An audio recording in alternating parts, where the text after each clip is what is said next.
네, 여러분 반갑습니다. 굴절검사 처방, 이럴 땐 어떻게 해야 하나요?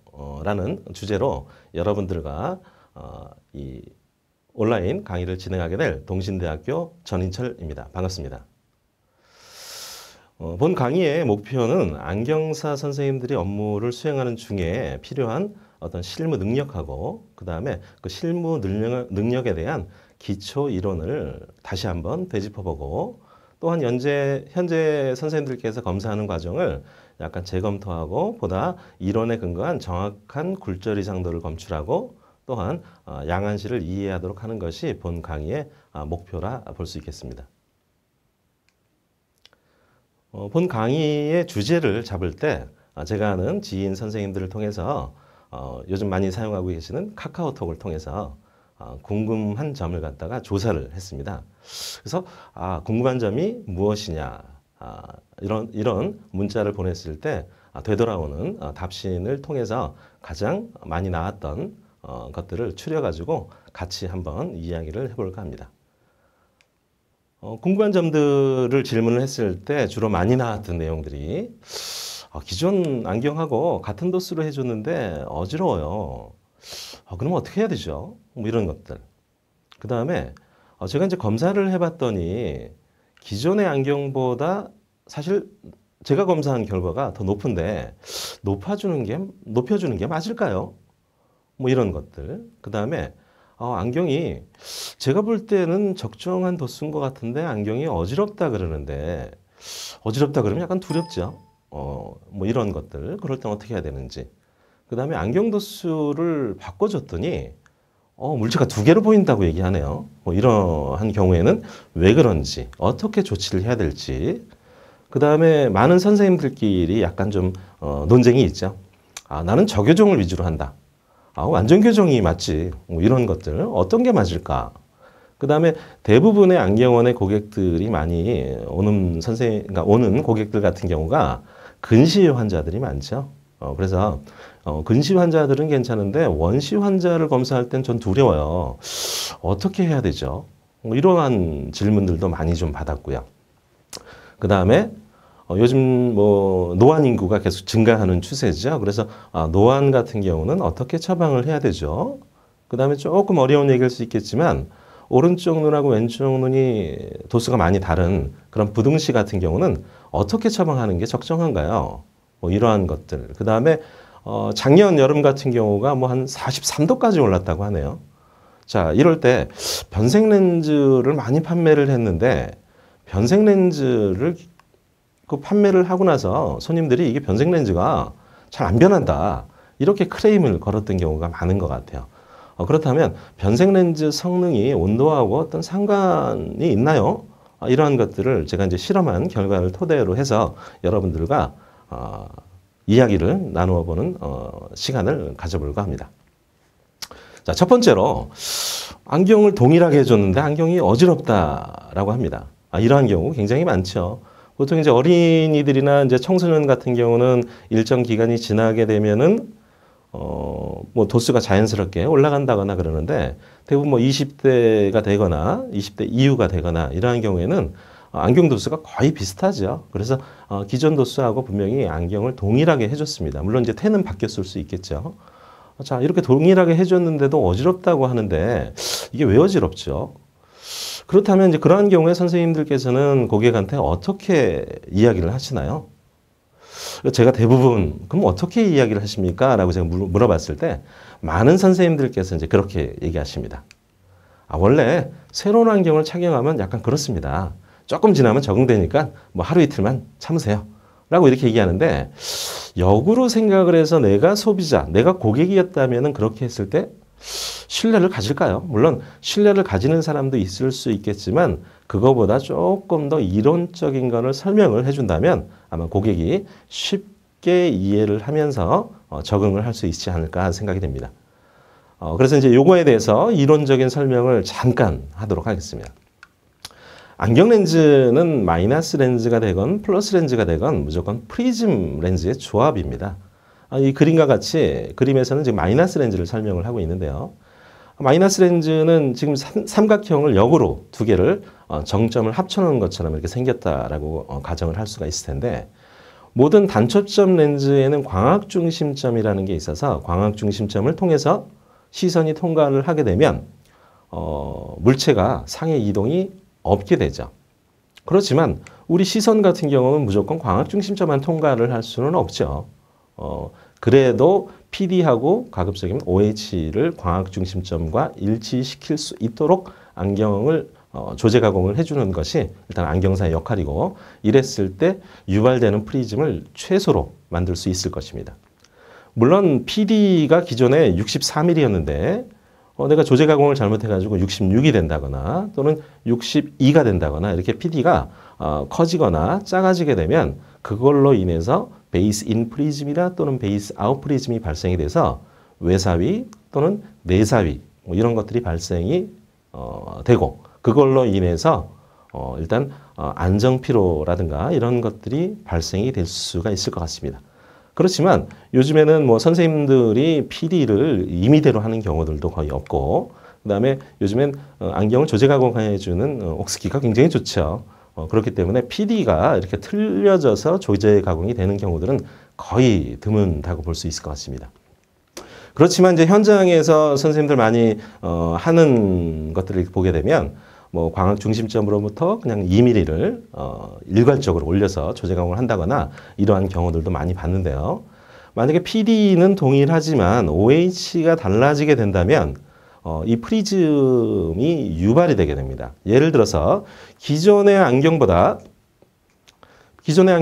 OH가 약간 내려간 상태에서 조제 가공이 됐다면 이 그림과 같이 베이스 업 프리즘이 발생이 하게 됩니다. 자, 베이스 업 프리즘이 발생이 된다면 이 고객 또는 이 착용자가 보는 그런 물체들이 약간 아래로 꺼져서 보이게 됩니다. 그렇게 되면 예를 들어서 땅이 물체다라고 가정을 하게 되면 땅이 꺼져서 보이기 때문에 피검자는 그러니까 즉 착용자는 내 키가 굉장히 커 보인다라고 이렇게 느낄 수 있을 것 같고요. 그 다음에 만약에 기존의 안경에 비해서 OH가 약간 올라가서 조제 가공이 되게 되면 지금 그림과 같이 시선을 통해서 보는 게 베이스 다운 프리즘이 발생을 하게 됩니다. 자, 이러한 경우에는 물체가 위로 올라 보이게 되고 자, 올라 보인다는 것 자체는 일단 내 키가 좀 작아 보인다거나 이렇게 보이게 볼 수 있을 텐데 그러한 경우에 안경을 전달을 받은 고객이 안경을 맨 처음에 썼을 때 땅이 올라와 보인다거나 땅이 내려가 보인다거나 이렇게 하게 되면 일단은 선생님한테 얘기를 하겠죠. 아우 안경 쓰니까 어지럽습니다. 라고 이렇게 얘기할 겁니다. 자 그렇게 된다면 일단은 여러분들은 왜 어지럽지? 내가 혹시 뭘 잘못했나? 이렇게 얘기를 할 수 있을 것 같은데 이러한 것들을 좀 이론적인 배경을 고객들한테 어지럽다라고 호소를 했을 때 또는 땅이 올라와 보인다, 땅이 내려가 보인다 라고 이렇게 호소를 했을 때 이러한 이론적인 배경들을 좀 설명을 해준다면 조금 더 고객이 신뢰를 가지지 않을까 합니다. 이러한 것들을 정리를 잠깐 해보게 되면 이 발생된 프리즘에 의해서 보이는 물체가 높이가 틀려지게 되죠. 특히 굴절력이 높은 고객이라면 기존의 OH를 정확하게 확인을 해서 가급적이면 조제 가공을 해줘야 되는데 이때 조금 주의해야 될 게 만약에 안경테가 바뀌었다 이렇게 되면 안경테의 코받침이라든가 이런 것들을 사전 피팅을 한 이후에 일단은 OH를 정확하게 확인을 해서 조제 가공을 해줘야 될 것 같습니다. 그렇지만 사실 오른쪽하고 왼쪽이 각각 오른쪽에도 베이스 업 프리즘, 왼쪽에도 베이스 업 프리즘 또는 오른쪽에도 베이스 다운 프리즘, 왼쪽에도 베이스 다운 프리즘 이렇게 양쪽에 동일하게 프리즘이 발생이 되는 경우를 동양 프리즘이라고 얘기하는데 동양 프리즘은 실제로 눈에 어떤 사이를 유발한다거나 악영향은 실제로는 없습니다. 그렇기 때문에 이제 많은 선생님들께서 그냥 좀 적응하시면은 괜찮아집니다. 라고 이렇게 얘기할 수 있겠죠.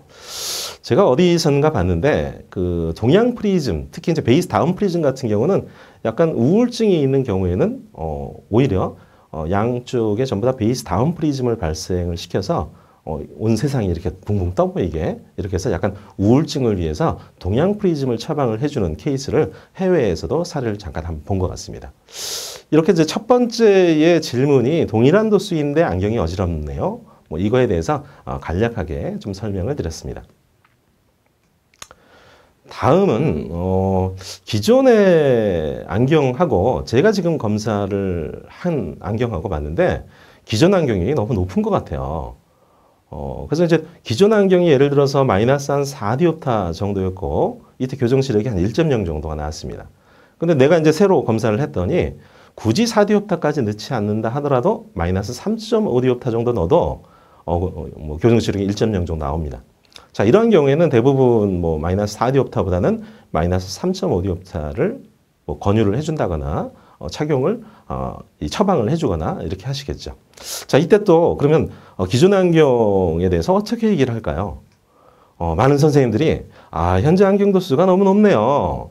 어디서 안경을 이렇게 하셨는데 제가 좀 검사를 좀 잘하는데 기존 안경이 너무 높은 것 같아요. 이렇게 하면서 기존 안경을 갖다가 좀 잘못된 안경이라고 이렇게 얘기하는 경우들이 간혹 있을 수 있는데 그러한 경우에 대부분 소비자의 심리는 이 지금 이렇게 얘기한 선생님을 신뢰하기보다는 오히려 기존에 검사를 받았던 안경사도 신뢰하지 않고 지금 또 오히려 이렇게 얘기하는 안경사도 신뢰하지 않고 이렇기 때문에 기존의 안경 도수가 너무 높네요. 안경은 잘못됐습니다. 이렇게 얘기하는 것보단 약간 좀 변동이 있는 것 같습니다. 라고 이렇게 얘기하면서 하는 게 맞을 것 같습니다. 자, 그렇다면 실제 기존 착용이 마이너스 4디옵타인데 새로운 3.5디옵타 안경을 해주는 것이 진짜로 맞을 것인가? 이거에 대해서 잠깐 한번 얘기를 나눠보도록 하겠습니다. 이건 뭐 저도 여러분들도 많은 그 경험이 있으시겠지만 저도 현장에서 있을 때 실제 이렇게 도수를 낮춰준 경우에 어떤 크레임이 사실 걸린 경우들이 오히려 상대적으로 좀 많다라는 걸 갖다가 저는 스스로 느꼈기 때문에 제가 이제 이거에 대해서 설명을 좀 드리고자 합니다. 만약에 기존 안경이 너무 높은데 도수를 낮춰도 문제가 없을까요? 라는 이제 질문이었었겠죠. 근데 이제 이러한 경우에는 이 사람의 외사위가 있는지를 좀 확인을 하는 것이 좋을 것 같습니다.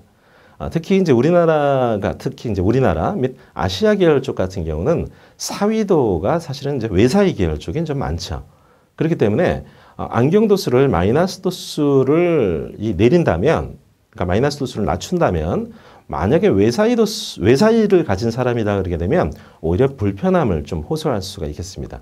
그래서 외사위가 있는 사람은 마이너스 도수를 좀 더 선호를 하고 마이너스 도수를 넣음으로써 조절이 유발되고 외사위가 감소되는 그런 결과를 나오게 됩니다. 다음 그림을 잠깐 보시게 되면 마이너스 렌즈를 가입을 하게 되면 일단은 조절을 하게 되죠. 그 다음에 조절을 하게 되면 조절에 의해서 조절성 폭주가 발생이 되고 결론적으로는 외사위를 감소시키는 효과를 주게 됩니다. 물론 플러스 렌즈를 가입하게 되면 조절이 이완되고 조절 이완에 따라서 눈이 개선이 되면서 내사위를 감소시키는 효과를 가질 수 있겠죠.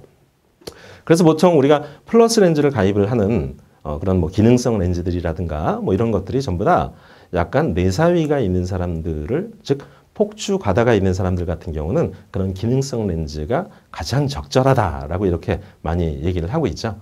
근데 이제 지금 이 질문의 요지는 기존의 안경 도수가 너무 높은 것 같은데 도수를 낮추는 거에 대해서 어떻게 생각하나요? 이런 얘기이기 때문에 이 사람이 만약에 외사위가 없었다면 마이너스 도수를 내려주는 거는 상관이 없겠지만 외사위가 이 사람이 좀 심하다면 마이너스 도수를 내렸을 때 오히려 외사위도가 더 증가를 하기 때문에 오히려 내려주는 것보단 기존의 안경 도수를 그냥 가거나 아니면 실제 내가 도수를 변경을 했을 때 사위 검사를 한번 해보면 좋을 것 같습니다. 자, 그렇다면 사위 검사는 어떻게 하나요? 라는 질문을 또 가질 수 있을 것 같은데 사위 검사 굉장히 많습니다.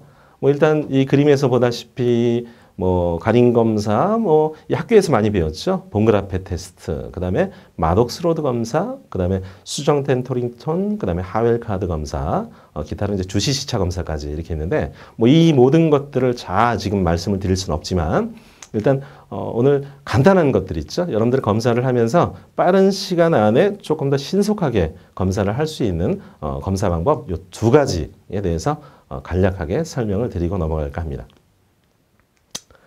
먼저 가림 검사는 일단 굉장히 좀 유용한 검사죠. 일단 요거는 우리가 예비 검사를 할 때 잠깐 하는 검사로서 굉장히 유용할 것 같습니다. 먼저 가림 검사, 특히 이제 단안 가림 검사를 통해서 사시가 있는지 없는지를 확인할 수가 있을 것 같습니다. 제가 이제 그림상에서는 지금 좌안 내사시 그림을 그려놨는데 지금 그림상에서 보게 되면 이게 내사시인지 아닌지 잘 확인이 안 되죠. 자, 이러한 경우에 일단 단안 가림 검사, 말 그대로 한쪽 눈만 가려보면 됩니다. 한번 한쪽 눈을 가려보도록 하겠습니다. 여러분들 슬라이드를 잠깐 자세히 봐주시죠. 자, 오른쪽 눈을 갖다가 가림판으로 가리니까 왼쪽 눈이 움직였습니다. 자, 이렇게 한쪽 눈을 가린 상태에서 반대편 눈을 관찰을 했더니 반대편 눈이 움직였다. 이렇게 되면 이 사람은 무조건 사시로 판단을 할 수가 있을 것 같습니다. 지금 가린 눈이 원래 물체를 볼 때 주시 아니었었고 지금 왼쪽 눈 같은 경우가 사시 아니었었기 때문에 주시안을 가리니까 주시를 지금 못하고 있죠. 그래서 사시안이 주시를 하기 위해서 이렇게 움직이는 것 같다 볼 수 있을 것 같습니다. 다시 한번 보실까요? 다시 한번 보시게 되면 자, 오른쪽 눈을 가렸을 때 반대편이 움직였습니다. 자, 안쪽에 있다가 바깥쪽으로 외전을 하고 있죠. 그렇기 때문에 좌안이 원래 안쪽으로 편의되어 있는 좌안 내사시구나 라고 이렇게 판단을 할 수 있을 것 같습니다. 자, 그렇지만 원래 사시안을 가려보게 되면 주시안은 움직이지는 않을 것 같습니다. 한번 사시안을 한번 잠깐 가려보도록 해보겠습니다. 자, 사시안을 가리니까 반대편에 오른쪽 눈 같은 경우는 원래 주시를 하고 있었기 때문에 전혀 움직임이 없죠. 자, 이러한 경우에는 좌안 내사시다라고 이렇게 확진을 할 수가 있을 것 같습니다. 근데 간혹 보게 되면 지금과 같이 오른쪽 눈을 가렸더니 왼쪽 눈이 움직였습니다. 그래서 사시로 판단을 했습니다.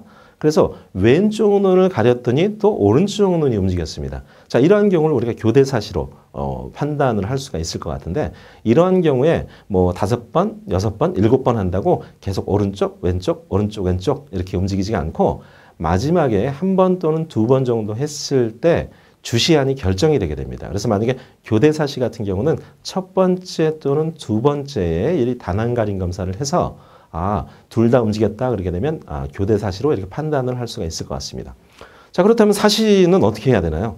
물론 안경사도 눈 전문가이기 때문에 사시를 갖다가 어떤 프리즘을 처방을 한다거나 또는 시기능 훈련을 통해서 약간 정의적으로 이동을 시켜서 편하게 해줄 수 있겠지만 이 사시 각이 심한 경우에 특히 10세 미만이라든가 특히 이제 어린이라든가 이러한 경우에는 사시가 발견이 되면 그 아이의 장래를 위해서 일단 좀 더 저희보다 조금 전문가인 안과 그러니까 사시 전문의한테 좀 보내가지고 조금 더 이 아이의 장래를 위해서 약간 전달을 해주는 1차 진료 기관으로서의 역할을 안경에서도 할 수 있으면 어떨까 좀 생각을 해봅니다.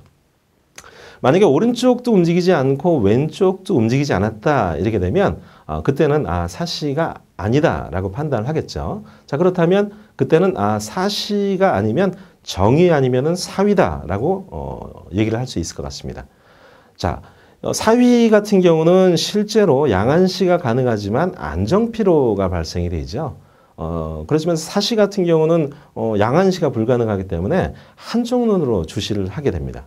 물론 복시를 호소하는 경우도 있겠지만 복시를 없애기 위해서 사시안을 억제를 해서 주시안 한쪽 눈만 가지고 보통 단안시를 하는 경우들이 많습니다.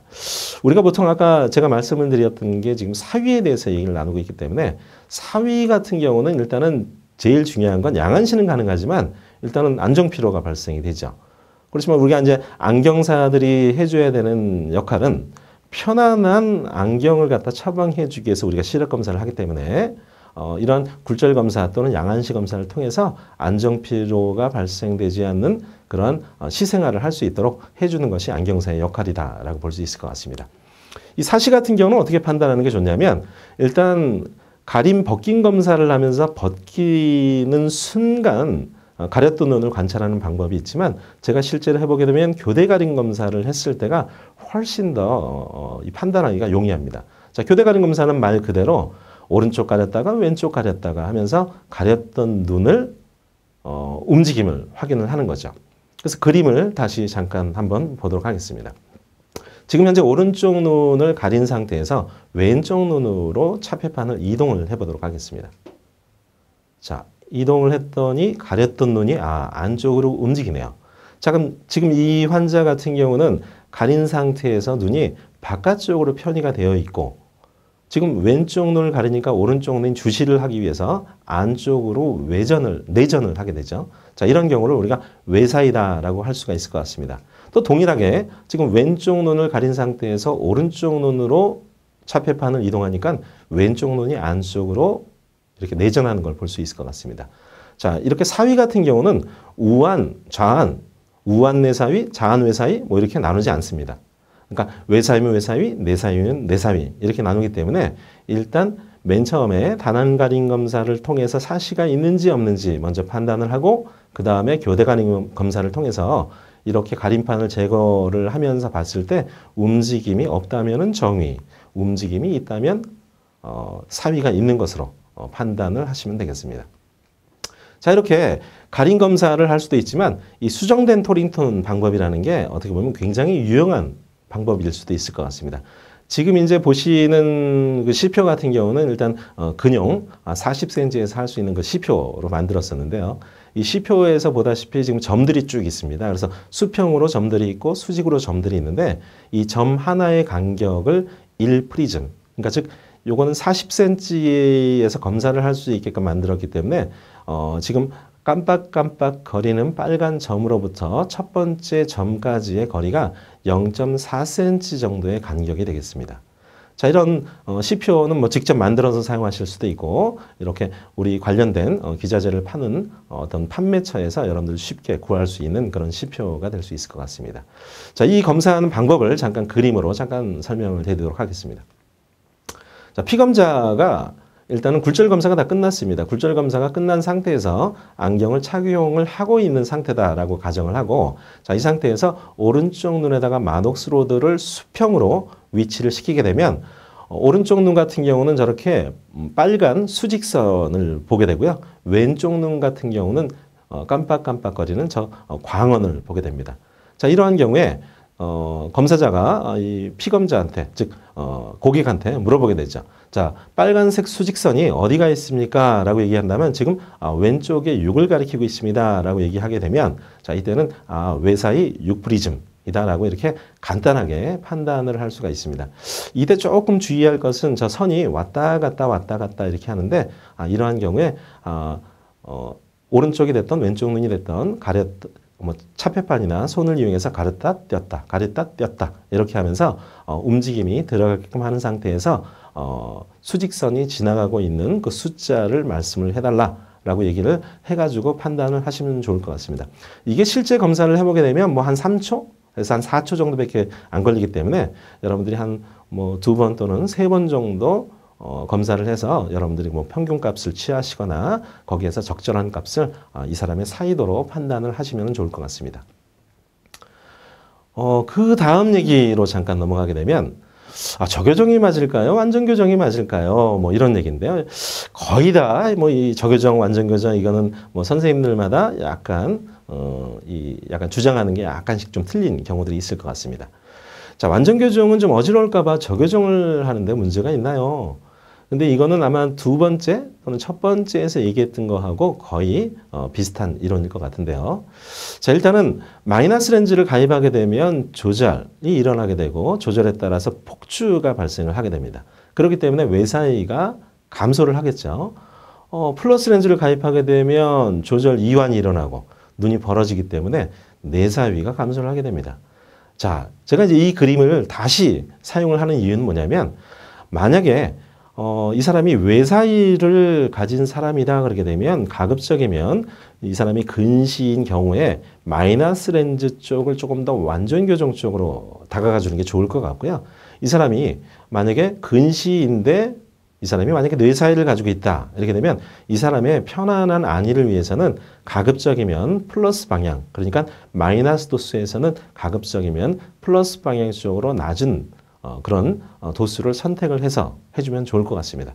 결국에는 외사이를 가진 사람이면 근시에서 약간 완전 교정을 해주고 외사이가 아니고 이 사람이 내사이를 가진 사람이다 그러게 되면 약간 저교정을 해주는 상태로 가는 것이 이 환자를 또는 고객에게 편안한 안경을 위해서 결정할 수 있는 최선의 방법이다라고 할 수 있을 것 같습니다. 자, 다음 이야기로 넘어가면요. 환자가 너무 민감합니다. 이거 도수 별로 올리지도 않았는데 도수가 굉장히 어지럽다. 이렇게 얘기를 해요. 그러면 도수를 올려주기가 겁나겠죠, 그죠? 근데 잘 안 보인다고 하는데, 도수는 올리긴 그렇고, 어지러워하진 않을까요? 이런 경우들이 있을 수 있을 것 같습니다. 근데 이제 이 경우 같은 경우는, 사실은 검사자가, 사실 우리 자각식굴절 검사라고 얘기하죠. 자각식굴절 검사는 이 피검자, 그러니까 즉, 검사를 받는 대상자가 이 사람의 어떤 이야기를 들으면서 검사자가 최종값을 결정을 하게 되죠. 자, 이때 무조건 어지럽다라는 얘기를 들어가지고 도수를 낮추는 것보다는 이 사람이 어지럽다면은 왜 어지러울까? 이런 것들도 한번 생각을 해볼 수가 있을 것 같습니다. 자, 이것을 이야기하기 위해서는 조금 어려운 얘기일 수 있겠지만 조절성 폭주비라는 거를 얘기를 해야 될 것 같은데요. 이 사례를 하나 들어보겠습니다. A라는 고객이 있었고 이제 B라는 고객이 있었습니다. 근데 지금 보시다시피 A도 그렇고 B도 그렇고 마이너스 한 1디옵타 정도씩 도수를 증가를 시켜줬습니다.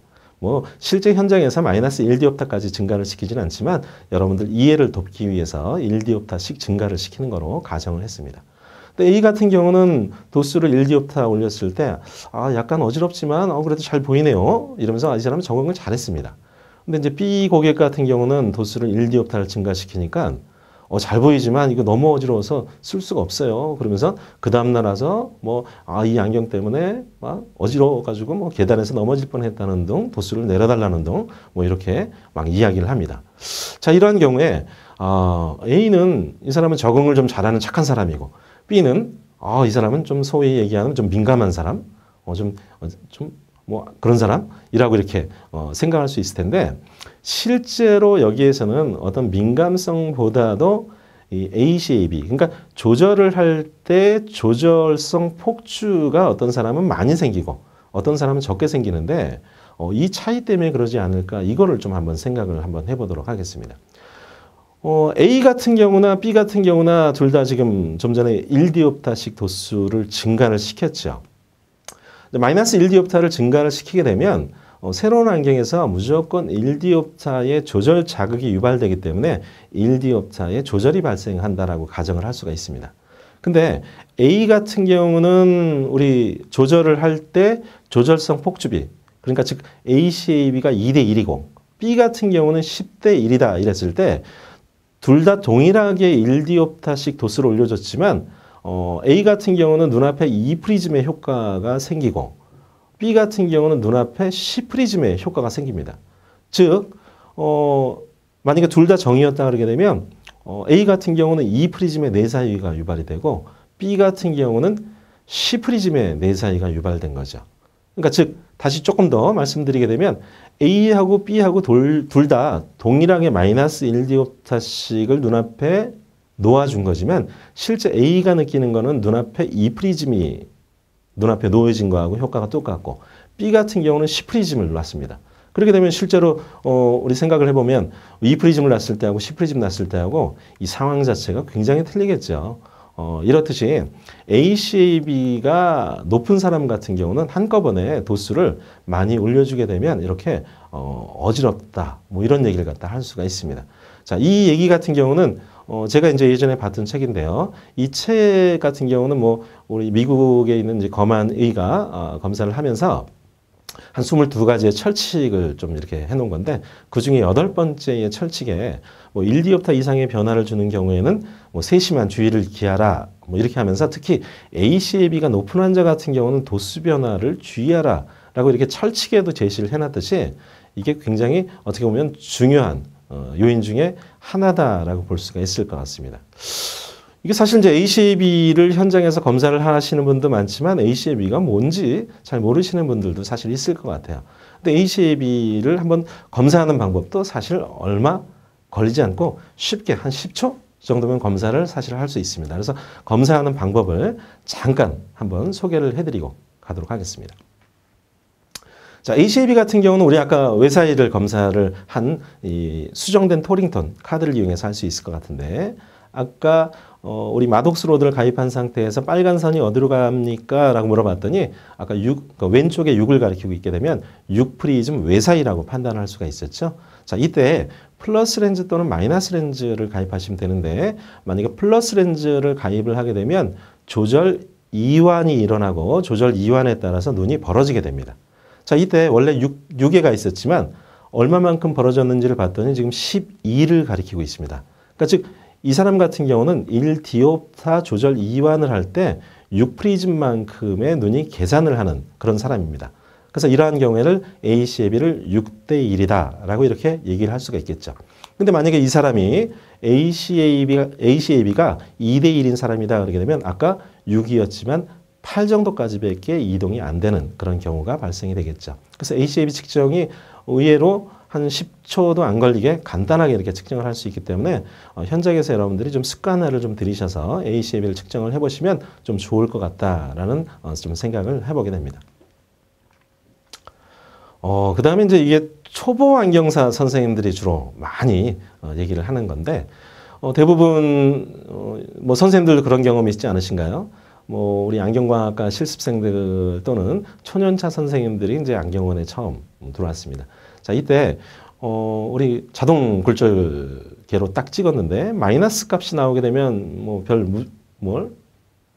별로 신경 쓰지 않는데 플러스 값이 나오면은 저 선생님 좀 도와주세요 이렇게 얘기하는 경우들을 많이 볼 수 있을 것 같은데 사실 원시나 뭐 근시나 사실 검사하는 거는 똑같죠. 그래서 원시 환자도 근시로 만들어서 검사를 하면 나중에 펄옵터 상에 있는 결과값이 플러스면 이 사람이 원시인 거고 마이너스면 근시인 거고 이런데 오히려 원시라 그래가지고 조금 약간 좀 두려워하거나 이런 현상들을 가지는 선생님들이 간혹 있는 것 같습니다. 자, 원시 환자도 똑같이 맨 처음에 음무라는 걸 통해서 근시로 만들고 그 다음에 우리가 많이 하는 뭐 방사선 시표를 이용한 검사 또는 크로스 실린더를 이용한 검사 이걸 하고 그 다음에 양안균형 검사 이것까지 하게 되면 전혀 문제가 없을 것 같습니다. 그렇다면 음무는 과연 어떻게 하는 것인가 라고 대부분 선생님들이 많이 알고 있는 쉬운 얘기지만 다시 한번 검토를 한번 해보도록 하겠습니다. 먼저 우리 뭐 안경원에 이 AR이 없는 안경원은 전혀 없기 때문에 만약에 이제 AR을 이렇게 찍었다라고 가정을 했을 때 보통 만약에 이제 그 오른쪽을 기준으로 해서 보겠습니다. 자, 오른쪽이 지금 플러스 2디옵타에 C 플러스 1디옵타 180축이다 라고 한다면 일단 처음 검사를 시작하는 도수를 결정을 할 때 등가구면 도수에다가 일단 플러스 3디옵타 정도를 더해서 플러스 5.5디옵타를 펄옵터에 가입을 시킨 상태에서 마이너스 부가법에 의해서 쭉 검사를 시작을 하시면 되겠죠. 아마도 실제 이런 사람인데 눈앞에 5.5디옵타가 들어가 있다면 아마도 0.1을 볼 수 있을까요? 아마 0.1이 보일까 말까 이 정도 될 겁니다. 그러니까 즉 피검자는 원시라 하더라도 마이너스 3디옵타의 근시 상태에서 검사를 시작하게 되는 거죠. 그렇다면 이 상태에서 근시 환자하고 동일하게 검사를 진행을 하시면 될 것 같습니다. 자, 여기서 제가 지금 방사선 시표를 이용한 난시 검사를 한번 설명을 드리고자 하는데 이거는 아마 그 지금 사이버 보수 교육 안에 굴절 검사하고 관련된 그런 VOD들이 많이 있는 걸로 알고 있습니다. 그거를 다시 한번 좀 살펴보시면 조금 더 디테일하게 보실 수 있을 것 같습니다. 보통 근시성 복성 난시 또는 단성 난시에서 우리가 방사선 시표를 이용한 난시 검사를 해야 되는데 이때 여러분들이 방사선 시표를 사실 아무 때나 들어가 가지고 검사하시는 경우들을 종종 제가 보게 됩니다. 그래서 요약식으로 해서 잠깐 설명드리게 되면 일단 지금 최적 구면도수라 그러게 되면 이 사람이 아까 플러스 5.5디옵타부터 시작을 해서 제일 잘 보이는 그런 구면도수를 찾게 됩니다. 구면도수를 찾은 상태에서 이 사람의 난시도가 AR 값에서 제시를 해주듯이 예상 난시도가 플러스 1디옵타라면 실제 이 사람을 방사선 CPO를 이용한 난시 검사를 할 때 눈앞에 플러스 3.5디옵타가 가입된 상태에서 방사선 CPO를 제시해서 난시 검사를 해야 됩니다. 근데 그렇지가 않고 3.5디옵타가 아니고 또는 뭐 플러스 2.5디옵타라든가 플러스 2디옵타라든가 이렇게 하게 되면 근시성 상태가 아니기 때문에 난시가 있는데도 불구하고 방사선 CPO가 전체적으로 비슷하게 보인다고 얘기를 한다거나 아니면은 축이 정반대로 검출이 되는 그런 사태가 발생이 될 수가 있을 것 같습니다. 그래서 일단은 방사선 CPO를 이용한 난시 검사를 할 때는 뭐 근시도 마찬가지지만 원시도 마찬가지로 그렇게 근시성, 복성 난시 상태에서 검사를 해야 된다는 거. 요걸 갖다 조금 더 강조드리고 싶습니다. 근데 사실 이제 방사선 CPO만 이용해서 검사를 끝내시는 분들도 있지만 우리 많은 선생님들이 크로스 실린더를 이용해서 검사를 하시기도 하죠. 크로스 실린더를 이용한 검사를 할 때는 지금 현재 방사선 CPO를 이용한 난시 검사에서 난시 검사를 하다가 이 검사가 잘 안 되는 것 같아요. 그래가지고 크로스 실린더로 바로 넘어가시면 안 됩니다. 지금 현재 다시 한번 짚어드리지만 방사선 CPO를 이용한 난시 검사를 할 때는 지금 현재 플러스 3.5디옵타 정도가 구면도수가 들어가 있는 상태에서 검사를 해줘야 되는데 이 상태에서 바로 크로스 실린더를 들어가게 되면 굉장히 큰 오류가 발생이 될 수가 있습니다. 그래서 크로스 실린더를 이용한 난시 검사를 할 때는 만약에 이 상태에서 그냥 크로스 실린더로 바로 들어가시면 안 되고 지금 제가 제시해 드리는 것과 같이 혼합 난시를 만든 상태에서 검사를 해야 되는데 이 혼합 난시 같은 경우는 정록 이색 검사 아시죠? 정록 이색 검사에서 녹색 바탕에 보이는 CPO가 약간 선명할 때까지 마이너스 도수를 약간 가입을 하게 됩니다. 이렇다면은 아마 근시라면 약간 과교정 상태가 될 거고 원시라면 약간 저교정 상태가 되겠죠. 자, 이때 수정체가 스스로 조절을 해서 약간 최소 착란원을 망마 위에 놓이도록 약간 조절을 하게 됩니다. 자, 이때 검사를 실시를 해야지만 크로스 실린더를 이용한 난시, 축, 난시 도수 이런 것들을 아주 정확하게 검출을 할 수 있기 때문에 지금 다시 말씀드린 것과 같이 방사선 CPO를 이용한 난시 검사를 할 때는 근시성, 복성 난시 또는 난시가 많다면 근시성, 단성 난시 그 다음에 크로스 실린더를 이용한 난시 검사에서는 두 주경선이 균형을 이루는 혼합 난시 상태에서 검사를 해야 된다는 거. 요거 좀 명심해 주시기 바랍니다. 자, 다음은 부등시가 간혹 있죠. 지금 이제 AR 값을 보니까 오른쪽 같은 경우는 대략 한 5디옵타 전후되고 왼쪽 같은 경우는 한 2.75디옵타, 3디옵타 전후되네요. 이렇게 도수가 대략 한 1디옵타 또는 2디옵타 이상 차이가 나는 경우를 우리가 부등시라고 얘기하고요. 그렇다 그러게 되면 마이너스 5디옵타 쪽을 마이너스 5디옵타를 착용하고 있는 오른쪽에 보이는 물체의 상과 왼쪽에 보이는 상이 차이가 날 수가 있겠죠. 마이너스 도수가 높은 쪽의 상이 작아 보일 것이고요. 왼쪽에 마이너스 도수가 낮은 쪽의 상이 커 보이겠죠. 자, 이럴 때 여러분들 보통 우리 어떻게 많이 하나요?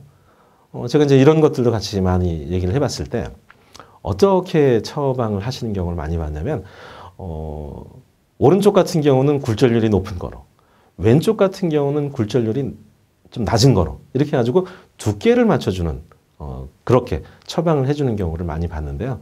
실제로 외관상만 따지게 된다면 오른쪽은 굴절률이 높은 거 쓰고 왼쪽 눈은 굴절률이 낮은 거를 쓰는 게 맞지만 사실 안경이 외관상만 중요한 게 아니고 실제 보이는 게 편하게 보여야 되는데 오히려 그렇게 처방하는 거는 역으로 처방하는 결과를 초래를 할 수가 있습니다. 그래서 이러한 경우에는 어떻게 처방을 하시는 게 좋냐면 일단 부등시로 인해 가지고 부등상시가 생겼기 때문에 상의 크기가 비슷해져야 되죠.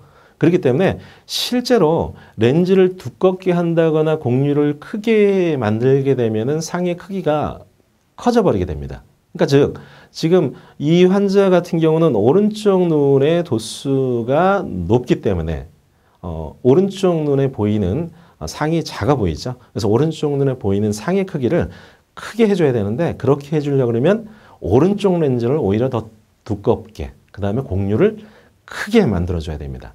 그렇게 되면 아마도 외관상 오른쪽 렌즈가 그냥 기존의 안경보다는 사실 더 두꺼워 보일 수는 있을 것 같아요. 그렇지만 제가 이제 이 얘기를 드리는 거는 실제로 우리가 이론에 근거를 해서 처방을 해줄 때는 보통 이런 렌즈를 우리가 사이즈 렌즈라고 얘기하는데 아마 지금 시중에서도 이렇게 부등실을 처방을 해주는 그런 렌즈가 시판 돼가지고 아마 공급이 되는 거로 알고 있습니다. 그래서 오른쪽과 왼쪽 눈의 상의 비율이 어느 정도가 차이가 나는지를 확인을 해서 그 배율에 맞게끔 여러분들이 주문을 해서 이 환자 또는 고객의 편안한 안경을 만들어 주는 것이 사실은 좀 필요할 것 같습니다. 뭐 좀 어려운 얘기였을까요? 그렇지만 이제 이러한 렌즈를 처방을 함으로써 어떻게 보면 좀 특수 처방이 되죠. 특수 처방이 되기 때문에 어떻게 보면 여러분들의 어떤 검안 실력, 그다음에 처방 실력도 높다라고 평가를 받고 또한 그로 인해서 부가가치를 올릴 수 있는 그런 렌즈를 이 고려를 해서 이렇게 추천을 해준다거나 이렇게 처방을 해서 실제로 편안한 안경이 되면은 진짜 일거양득 아니겠습니까? 네.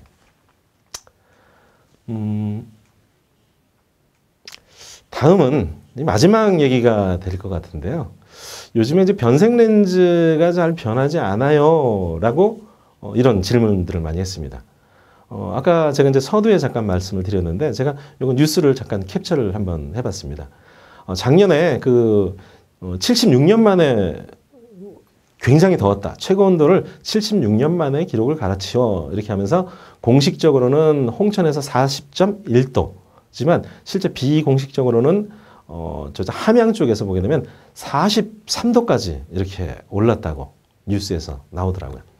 근데 요즘 뭐 트렌드가 올해도 약간 변색 렌즈가 많이 이렇게 추천이 되고 많이 착용을 하지만 작년 같은 경우도 사실 변색 렌즈 어떤 트렌드가 있어가지고 변색 렌즈가 많이 판매된 것으로 알고 있는데 변색 렌즈 그러면 사실 뭐 내가 필요할 때 선글라스로 됐다가 또 실내에 들어가게 되면 그냥 일반 안경이 됐다가 이렇게 이 고객이 일단은 별도로 안경을 갈아서 교체해서 쓰지 않다 하더라도 일반 안경과 선글라스를 두 가지를 효과를 가질 수 있는 안경이 변색 렌즈인데 실제 날씨가 더웠는데도 불구하고 일반 선글라스만큼 변색이 안 되니까 당연히 이 비용은 많이 지불을 했는데 변색이 되지 않아가지고 안경원에 이거 너무 저렴한 안경 렌즈로 해준 거 아니에요? 라고 이렇게 크레임을 건다거나 왜 안 변해요? 옛날에 했던 거는 굉장히 잘 변했는데 이렇게 크레임을 거는 경우들이 많았습니다.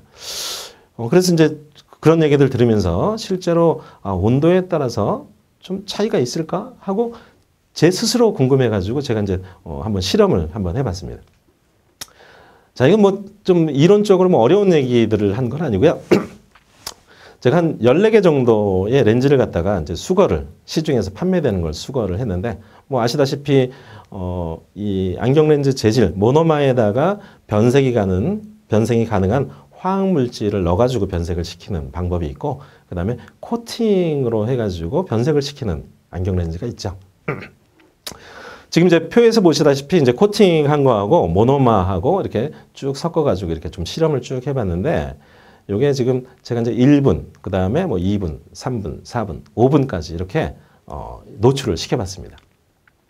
그래서 20도, 그 다음에 30도, 40도, 50도 이렇게 노출을 시켜봤는데 지금 이제 결과에서 보시다시피 20도에서는 변색의 농도가 굉장히 높았는데 30도, 40도, 50도 특히 50도 쪽으로 가니까 수치 보면 굉장히 낮죠. 이 변색 농도가 굉장히 낮아진다라는 거죠. 그러니까 지금 작년 여름에 온도가 사실 뭐 한 40도에서 50도 사이까지 육박을 했고 그러니까 당연히 변색의 농도가 낮아질 수밖에 없을 것 같습니다. 그래서 제가 이제 이런 실험을 한 거는 온도가 높으면은 실제로 이마만큼이 변색이 덜 됐구나 라는 걸 갖다가 한번 실제로 확인을 한번 해보고 여러분들이 이런 자료를 통해서 고객을 갖다 이해시킬 수 있으면 아마 여러분들이 뭐 안 좋은 렌즈를 판매를 한 게 아니고 이 온도에 따라서는 약간 변색이 덜한다라는 것 갖다가 아마 여러분들이 자료로 제시를 해줄 수 있을 것 같아서 이 자료를 갖다가 약간 여러분들한테 이제 공개를 해드리는 바입니다. 물론 온도가 20도보다 내려가거나 이렇게 되면 더 잘 변할 수도 있게 됩니다. 특히 이제 우리 겨울철에 스키장 같은 데서 변색 렌즈가 굉장히 잘 변하죠. 그거는 스키장에 눈에 반사가 돼가지고 자외선이 더 많이 들어와서 그럴 수도 있겠지만 아마 온도의 영향도 같이 있다라고 볼 수 있을 것 같습니다.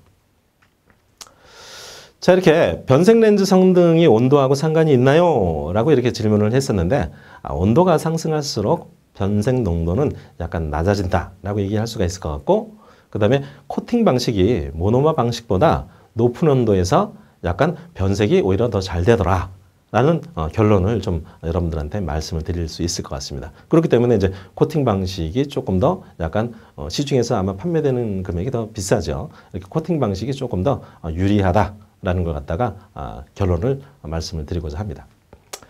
자, 이렇게 오늘 여러분들이 이 카톡으로 보내주신 그러한 궁금증을 가지고 한 뭐 6개, 7개 내용을 좀 살펴봤는데, 일단은 안경사는 편안한 안경을 처방을 해줘야 되죠. 그래서 도수가 낮다라 그래서 편안한 처방은 아니기 때문에 이 사람이 실제로 진짜로 필요한 처방이 무엇인지 그거를 여러분들은 안보건 전문가이기 때문에 여러분들이 결정을 해서 여러분들이 진짜 편안한 안경을 위해서는 도수가 낮아야 된다 또는 높아야 된다 또는 완전 교정을 해줘야 된다 뭐 이런 것들이 여러분들이 결정을 해줘야 되는 중요한 역할을 여러분들이 하고 있고, 그 다음에 우리가 이제 보통은 오른쪽 검사하고 왼쪽 검사하고 이렇게 단안 검사를 실시하는데 모든 사람들은 한쪽 눈으로 생활하지 않죠. 양안으로 생활을 하기 때문에 어떤 양안시 기능을 고려를 해가지고 이 사람이 어떤 문제가 있는지 뭐 이런 것들을 판단을 해서 그 다음에 이 사람을 처치하기 위해서는 어떻게 해줘야 될까 고민을 하고 처방을 해줘야 될 거다라고 이렇게 볼 수 있을 것 같습니다. 또한 이러한 안경사의 전문성을 위해서는 지속적인 학습이 필요하다라고 볼 수 있을 것 같습니다. 자, 오늘 좀 길면은 긴 시간, 짧으면 짧은 시간이지만 오늘 강의의 내용이 여러분들한테 조금이라도 도움이 됐으면 좋겠다라는 마음으로 강의를 마치고자 합니다. 끝까지 들어주셔서 감사합니다.